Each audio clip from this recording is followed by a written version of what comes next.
Après 2 quarts de finale de haut niveau qui se sont simultanément déroulés à Lubumbashi, Kolwezi et Kinshasa, les meilleurs candidats ont été retenus pour poursuivre ces concours d'éloquence. À un jour de cette demi-finale, le candidat qualifié de Kolwezi arrive à Lubumbashi en fin de journée et se dirige directement dans leurs appartements.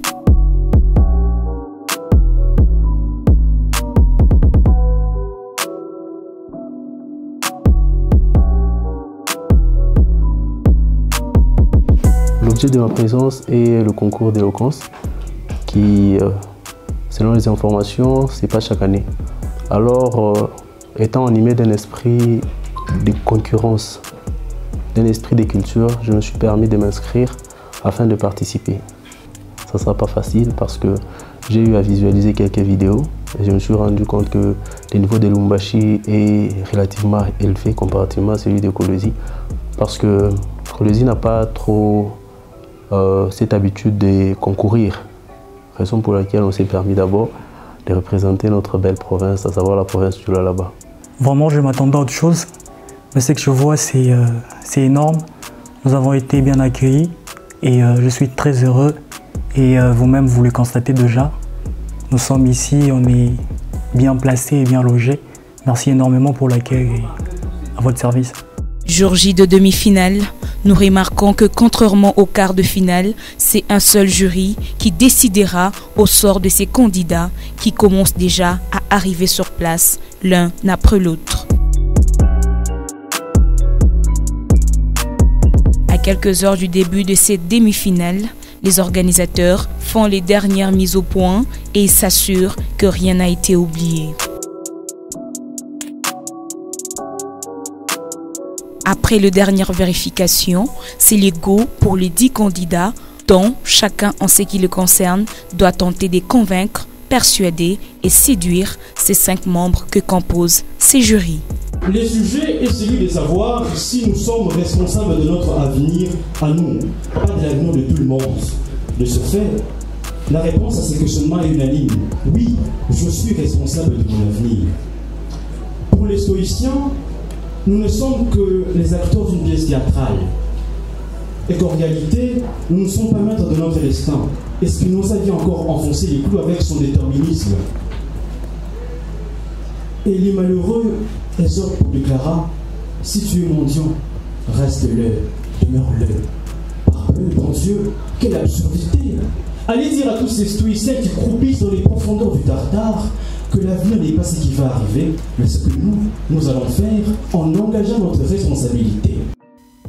Socrate dit: tout ce que je sais, c'est qu'en réalité je ne sais rien. Mais Platon réplique plus tard, dans le second Alcibiade, en disant: nous avons tort de négliger, de blâmer l'ignorance, car c'est par l'ignorance que nous arrivons à croire en certaines choses. Le Larousse définit l'ignorance comme le fait de ne pas savoir, de ne pas connaître, de ne pas avoir une certaine expérience dans un domaine donné. Là, j'avoue toute mon ignorance. Est-ce l'ignorance qui nous fait croire? Mesdames et messieurs, il m'est à ce jour demandé d'apaiser une acharnée polémique entre l'ignorance et la croyance.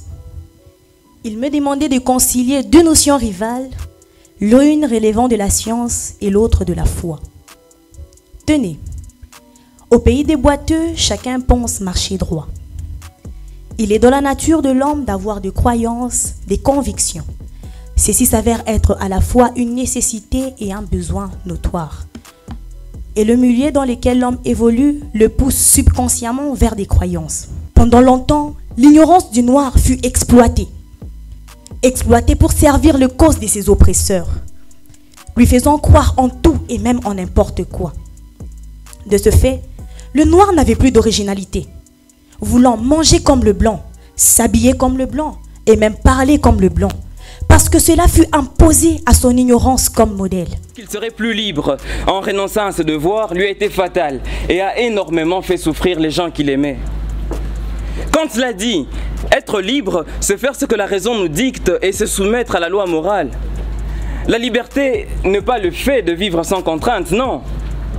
c'est plutôt le fait de reconnaître ses devoirs et de choisir ses propres règles. Soyons raisonnables, une liberté sans règles ni devoirs s'autodétruirait. Imaginez que, là maintenant, nous décidions tous d'user de notre liberté de parole. En plus que personne ne vous entendra, vous empêcherez les autres de se faire entendre. Vous aurez détruit la liberté des autres ainsi que la vôtre. John Stuart a raison d'affirmer, la liberté des uns s'arrête là où commence celle des autres. Sans doute, honorable juré, chacun de nous est responsable de son avenir, affirme Fyodor. Honorable juré, c'est pour moi un honneur que de me tenir par devant vous, jury d'une intelligence indubitable et d'une sagesse incontestable. Plaise donc au ciel de nous prêter des ressources. Sommes-nous responsables de notre avenir? Telle est la problématique saillante à laquelle nous répondons par une affirmative résolue. Oui, assurément que nous le sommes. Chaque peuple, chaque être, chaque homme est responsable de son avenir. Et nous n'échappons pas à la règle. Que n'avons-nous pas appréhendé de l'histoire?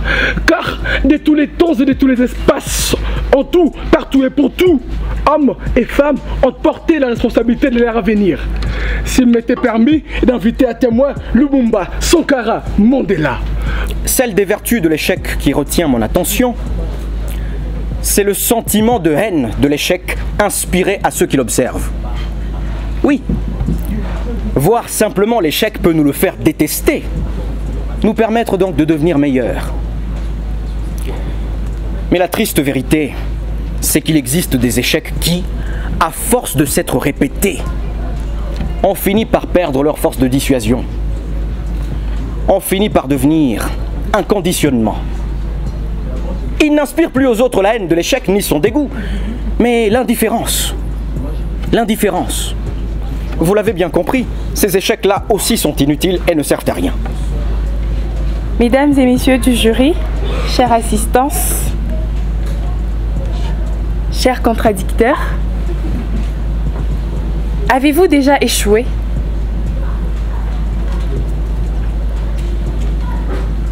Est-ce que vous avez déjà échoué? Moi, oui. Des centaines de fois. J'ai eu des envies, des rêves, des idées que je m'attelais à rendre réelles. Je les tenais si près de moi que j'eus un moment l'impression qu'ils étaient vrais. Ils étaient si beaux, si pleins de couleurs. Puis, plus rien. Le noir touffu. J'ai échoué. J'ai échoué. Mais reconnaissance et devoir, elle se verra obligée de renoncer à sa liberté de poursuivre son rêve. Cher juré, êtes-vous libre? Pour ceux qui pensent l'être, en êtes-vous si sûr? Je suis devant vous puisque je trouve que nous ne sommes pas libres. Oui, madame, nous ne sommes pas libres puisque nous avons des devoirs auxquels nous obéissons. Nous avons des devoirs qui nous sont imposés par le fait que nous les reconnaissons. Reconnaître étant ici le fait non seulement de connaître, mais d'adhérer aux devoirs que l'on reconnaît, en se soumettant, en se pliant à ces devoirs. En 1960, la femme africaine avait quelle place dans la société? En 1960, la femme... L'exemple part de 1960. Oui. L'exemple part de 1960, mais je n'ai pas du tout dit que c'était en Afrique. Non, justement, c'est ça mon problème. Oui. Pourquoi ne pas avoir pris un exemple de ta culture? Je n'ai pas pu prendre un exemple de ma culture, puisque je trouve que j'en ai mis suffisamment qui sont de ma culture. J'ai parlé de vous, chers jurés, vous êtes de notre culture, n'est-ce pas? Et puis... Fin de différentes prestations, on observe une pause où le membre du jury se retire afin de donner son verdict.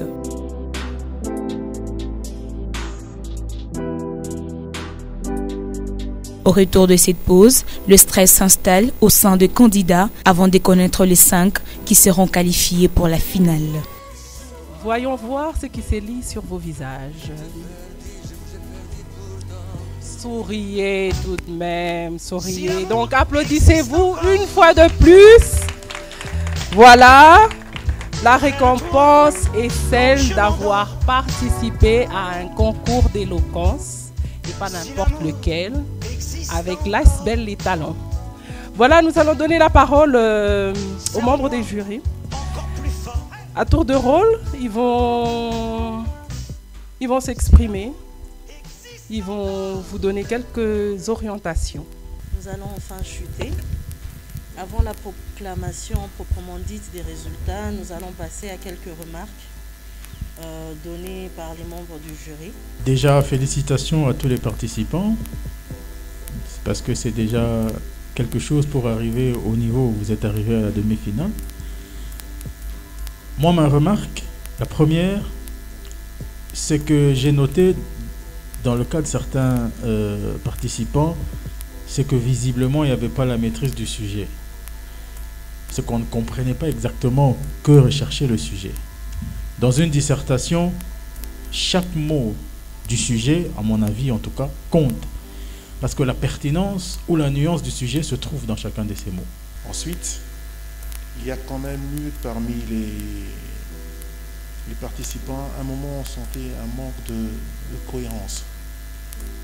Vous lisez, on avance et puis à un moment on est un peu perdu, on ne sait plus trop de quoi on parle. Donc c'est très délicat dans ce genre de compétition, pas seulement pour la compétition actuelle aujourd'hui, mais même dans l'avenir. Quand vous défendez quelque chose, ça peut être un mémoire, ça peut être une thèse, ça peut être un discours dans une conférence, soyez cohérents. Faut-il être ignorant pour croire est-ce que en répondant de nos actes, nous renonçons à notre liberté, etc. C'est votre opinion qu'il faut défendre, évidemment en faisant seulement référence à ceux qui ont déjà parlé de ces choses. Pas de donner leur opinion et leur position à eux. Et donc, la seule chose que moi je vous demande, c'est de lire les livres. Nous vous félicitons pour cela, nous vous encourageons et nous vous invitons à tenir compte de toutes ces remarques, Depuis le début du concours, nous avons entendu Voltaire autant de fois, Horace autant de fois. Il n'y a pas mieux ailleurs. L'Afrique a écrit. L'Afrique a beaucoup écrit. Osez. Les questions que nous vous posons, c'est pour comprendre votre point de vue, pour avoir vos points de vue. Et c'est là où la lecture est importante. Voilà. 2 candidats pour l'UPL, 2 candidats pour ISP, 6 candidats pour l'UNILOU et 2 candidats pour l'UNH. À la 5e place de deuxième concours, deuxième édition, concours Les Talents, j'appelle Kanakabu Matamba Camélia avec 17 points sur 20. 4e, Oleko et Mehdi Benjamin.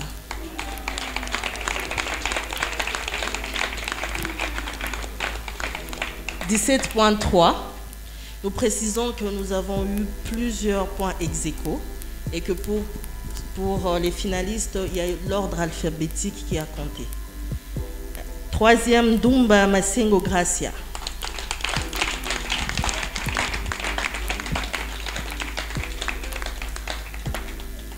Nous allons prendre une pause de 30 minutes pour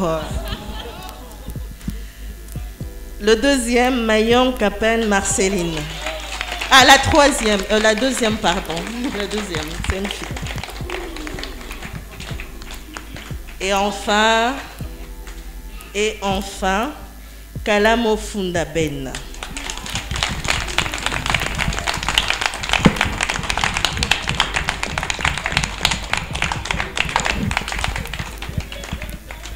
Nous allons les inviter à tirer au sort leur sujet de la finale, excusez-moi.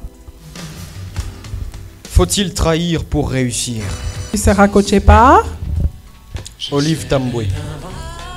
Tu nous lis ton sujet? Est-il possible d'échapper au temps? Antithèse. Tu seras coaché par Madame Julienne Moukeba. Faut-il trahir pour réussir? Antithèse. Tu tires au sort ton coach? Maître Ronald Mavungu. La honte est-elle sentiment de dignité? Tu seras coaché par Madame Nelly Moutaï. Le travail divise-t-il les hommes? Thèse. Tu seras coaché par Monsieur Emmanuel Bimini.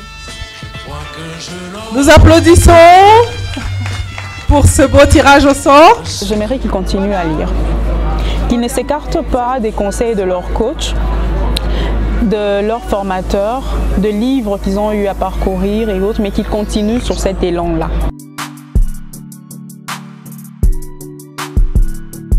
Sentiment de joie et de surprise, vu que la compétition n'a pas été facile. La compétition a toujours été rude et elle continue d'être rude. Je ne pensais même pas que je pourrais me qualifier pour la finale. Et là, à ma grande surprise, j'ai été choisie parmi tant d'étudiants éloquents. Et là, je suis vraiment très, très joyeuse. À la deuxième édition a été vraiment élevé et ça s'est bien passé. Nous avons encore appris autre chose et ça va nous aider encore d'avancer encore davantage. Aux qualifiés, je leur souhaite un combat, des titans même, parce que vous voyez, ce sont des gens qui ont cette qualité et aussi ce talent. Alors j'espère vraiment que le meilleur gagne vraiment. Je n'ai pas de préférence personnellement, mais j'attends au moins ce combat, ce duel. Je me souhaite d'être au meilleur de ma forme, parce que rien n'est jamais évident en réalité. Il faut beaucoup s'efforcer et puis il faut être naturel comme je le disais. Donc voilà ce qui comptera. Je souhaite la même chose également pour mes contradicteurs, pour que le spectacle soit au rendez-vous. Si vous voulez être formé en éloquence, je vous disais tout à l'heure qu'il n'y a pas des manuels conçus à ce sujet. Et donc c'est vraiment de la recherche personnelle qu'il faut envisager. Et je vous disais aussi que j'avais conçu un syllabus en la matière et je forme des élèves du niveau secondaire pour leur apprendre cette compétence que je trouve très importante pour la vie. Et étant donné que l'oral commence par l'écrit, donc je commence par leur montrer les différentes parties du discours. Parce que avant de prononcer un discours, on l'écrit d'abord. Parce que en fait, l'éloquence, c'est bien parler. Et pour bien parler, il faut se préparer. Et la préparation se fait d'abord à l'écrit. Un coup de chapeau aux organisatrices qui arrivent à suivre ça et à coordonner du début à la fin. Il y a des critères de sélection. Même les jurys que nous sommes, on a reçu une formation sur la manière de sélectionner les candidats. Donc il y a une grille bien établie avec des critères, on ne va pas au-delà de ces critères. Et quand vous regardez le jury, vous remarquerez que nous sommes en nombre impair, de manière à ce qu'il y en ait toujours un qui puisse départager les autres. Donc les choses sont quand même faites de manière correcte. Ce concours devait être peu vulgarisé pour qu'il y ait plus d'étudiants et que les étudiants comprennent surtout que pour assister à ce genre de concours, il faut avoir un bagage intellectuel, ce qui signifie qu'il faut lire beaucoup, il faut aimer la lecture. Voilà. C'est un concours ouvert à toutes les universités et instituts supérieurs, à toutes les facultés. Parce que nous disons que la parole en fait est essentielle dans la vie. Il faut savoir parler pour convaincre, quelles que soient les études qu'on fait. Donc on ouvre ça à toutes les facultés, sans distinction. Nous avons choisi les étudiants parce que nous pensons qu'ils sont à une étape charnière de leur vie où ils peuvent apporter une pierre importante à la société. Et beaucoup d'étudiants n'ont pas l'opportunité de voyager, n'ont pas l'opportunité de lire, de rencontrer certaines personnes. Nous avons ce réseau, nous avons tous ces experts qui donnent leur temps bénévolement pour encadrer ces étudiants-là. Donc pour nous, c'est un peu les mettre en contact pendant leurs études avec le milieu professionnel. Mag20 vous a fait vivre la demi-finale du concours d'éloquence interuniversitaire RDC à sa 2e édition organisée par l'ASBL Le Talent et vous donne rendez-vous à la finale le 28 janvier 2022 au Ruby Garden.